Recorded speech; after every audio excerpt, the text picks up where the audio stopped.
absolutely believe my son was murdered. The way they did it, though, is just like psychological warfare, really.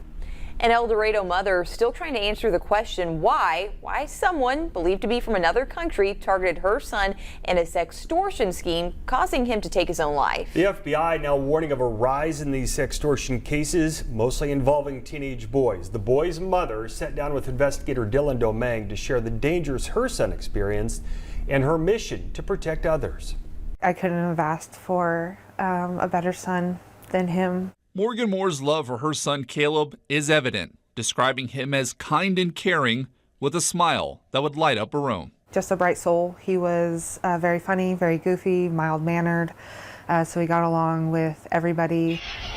The oldest of 5 kids, at 6'4", he was excelling in football and wrestling, gearing up for his 8th grade year at El Dorado Middle School with a bright future ahead.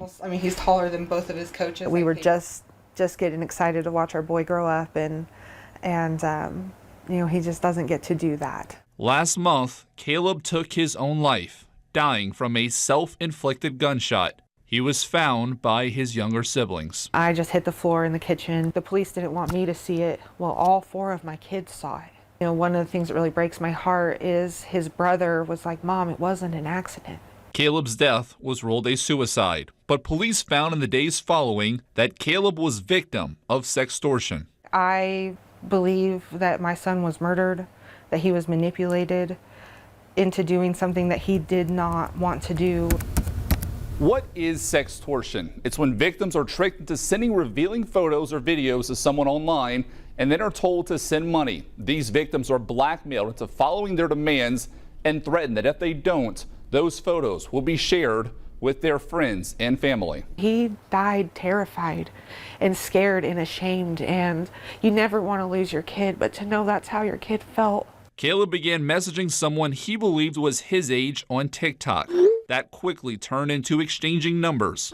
Morgan says her son messaged this person for over a week. His mom had no idea. Whatever they said was cruel enough and threatening enough that it stole all the hope and joy my boy had in just 35 minutes. The FBI is urgently warning parents about sextortion. 14 to 17-year-old boys are the primary targets. In less than 2 years, investigators found more than 12,000 victims of sextortion. At least 20 ended in suicide. The FBI says predators are often traced back to other countries, primarily West Africa or Southeast Asia. Nobody deserves to die feeling that way, much less a really kind 14-year-old kid. So this is one of my favorite pictures. As Morgan looks through the pictures, she often reflects back to Caleb's final moments. I miss him. She's turned her grief into a mission to advocate for more awareness and the warning signs of sextortion. I would do anything to just wrap my arms around him. Hoping her message reaches other families so no parent will have to feel the pain of losing their child. The fact that I haven't seen him in a month, I haven't talked to him, haven't heard his voice, haven't had him come in my room and say he loves me, it breaks my heart. Caleb's suicide is being investigated by local and federal agencies. 2 months ago, the Department of Justice announced that 4 men from the Ivory Coast in Africa were arrested on criminal charges after targeting thousands of victims in an international sextortion scheme. Caleb's mother wants to see the same result in her son's case. She tells me she is now pushing Kansas lawmakers to make it mandatory for schools to teach internet safety and inform parents about the dangers of sextortion. Parents, we know the conversation with your children